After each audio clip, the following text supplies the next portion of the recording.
देखा गया है कि आज के दिन में दो बातें, एक तो द नंबर ऑफ युवा जिनको संक्रमण हो रहा है और हॉस्पिटल में एडमिट हो रहे हैं,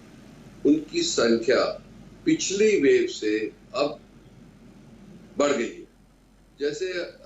वो अभी हमने देखा था कि पिछली बार कोई 14% जो थे वो 45% के नीचे थे जो एडमिशन हुए थे, अब वो 20% से भी ऊपर चले जा रहे हैं। दूसरी बात ये देखा है ट्रेंड इस दौर में कि जो मेल फीमेल रेशियो है वो बदल गई। मेल जो अब एडमिट हो रहे हैं पिछले वेव के कंपैरिजन में डबल हो गए। तो इसका मतलब ये है कि यंग मेल्स को ज्यादा ये हॉस्पिटलाइजेशन की जरूरत पड़ रही है। तो जैसे ये तो पता लग ही गया कि किस स्टेज पे क्या होता है, कैसे इन्फ्लेमेशन होती है, पर हमने ये देखा है कि अब पिछली वेव के मुकाबले में कार्डियक प्रॉब्लम ज्यादा हो रही है। हमने पहले भी देखा था कि पोस्ट कोविड पीरियड में एटलीस्ट 10 से 15% लोगों को हार्ट के ऊपर कुछ इफेक्ट पड़ा है। ये हमने स्टडी करी थी वेदांता में, उसमें ये जाहिर हुआ था कि जैसे इन्फ्लेमेशन हम डिटेक्ट करते हैं एकोकार्डियोग्राफी से या एमआरआई स्कैन से, और दूसरा fall in the ejection fraction, मतलब ये कि जो उसकी पंपिंग की कैपेसिटी है वो कुछ कमजोर हो जाती है। अब इस टाइम हमने क्या देखा है कि कितने युवा जो, क्योंकि हमारे को रेफर भी होते हैं बाहर से, हमारे अपने भी पेशेंट्स हैं, कि उनके ऊपर जो इन्फ्लेमेशन हुआ वो इतना भयंकर था कि हार्ट के ऊपर भी बहुत सीवियर इफेक्ट पड़ा इस इन्फ्लेमेशन से, जिसको मायोकार्डाइटिस कहते हैं। और हार्ट की पंपिंग जो है कई लोगों में 20-25% तक आ गई, और सडनली वो फ्लैश पल्मोनरी एडीमा, जिसमें लंग्स के अंदर पानी भर जाता है, वो फ्लैश पल्मोनरी एडीमा हुआ। इमीडिएटली उनको वेंटिलेटर पे जाना पड़ रहा है और कई लोगों की जान चली गई इसी प्रोसेस में। तो ये बहुत ही चिंताजनक बात है कि क्यों ऐसा हो रहा है। जो हम सोच रहे हैं कि ये जो म्यूटेशन की वजह से हो रहा है, कि ये कैरेक्टरिस्टिक जो बॉडी के ऊपर अटैक होता है और बॉडी का रिएक्शन होता है वो और सीवियर हो गया है, जो पहली वेव में नहीं था और कम था। दूसरी बात जो हमने देखी है बहुत, कि जो कभी भी हमने इतना नहीं देखा था कि इतनी तादाद में जो चेस्ट सीटी है, इसको HRCT कहते हैं,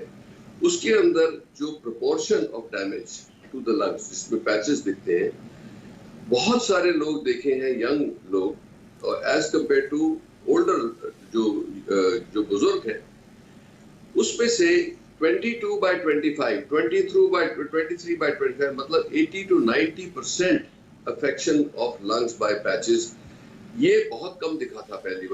पहली बार तो लगता था कि 50-60% हुआ। अब हम बहुत तादाद में देख रहे हैं कि लोगों की बहुत ज्यादा HRCT आ रही है। इसके एक और भी इसमें ऑब्जर्वेशन हमारी है कि इनकी जो ऑक्सीजनेशन लेवल है वो इतना बुरा इफेक्ट नहीं हो रहा, ऑल्दो हम देख रहे हैं कि इनको बुखार ज्यादा हो रहा है और पैचेस ज्यादा हो गए। इसका मतलब ये है कि इसका रिलेशनशिप अब निकालें तो युवा में, क्योंकि इम्यून सिस्टम बहुत स्ट्रांग और एक्टिव होता है, उसकी वजह से ये जो वायरस ट्रिगर करता है हमारी बॉडी का रिस्पॉन्स, वो यंगर लोगों में और इंटेंस है। और वो इंटेंसिटी की वजह से जिन लोगों को तकलीफ हो रही है, जिनकी एडमिशन करी जा रही है,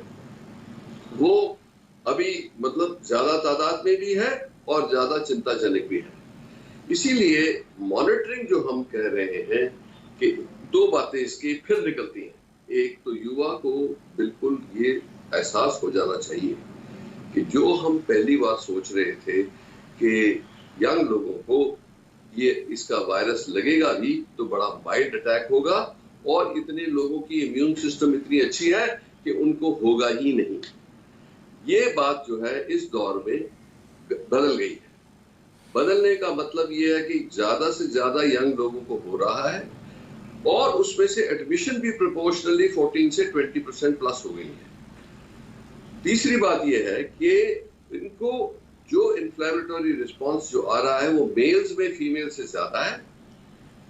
जो जो हम देख रहे हैं जी लंग की स्थिति जिसमें पैचेस दिखते हैं वो भी मेल्स में ज्यादा है, तो इसका मतलब उनकी जो मॉनिटरिंग है हमें और भी इंटेंस करनी पड़ेगी। सो इसका मतलब जैसे आप अभी समझा रहे थे डॉक्टर सेठ भी कि भाई इसके साथ साथ वो जो हम ब्लड टेस्ट करते हैं HRCT जिस टाइम पे करते हैं जो उसमें एसेंशियल हो, बुखार जिसको चलता जा रहा है और सांस फूल रहा है in spite of the fact कि उनका ऑक्सीजनेशन इतना बुरा ना हो पर फिर भी उनका सांस फूल रहा है, तो उनके अंदर हमें कार्डियक कंडीशन को देखना जरूरी बन गया है। इसका मतलब कि जब आते हैं हॉस्पिटल में आए और ये जो सिम्टम्स हम देख रहे हैं उनका इन्फ्लेमेटरी रिस्पॉन्स बहुत इंटेंस है, तो उनकी कार्डियक एको भी कर लेना चाहिए जिससे पता लग जाए कि हार्ट फंक्शन के ऊपर इफेक्ट पड़ रहा है कि नहीं। दूसरा जो कारण हो सकता है ये सडन कार्डियक अरेस्ट की जिसकी हम बात कर रहे हैं वो यही है कि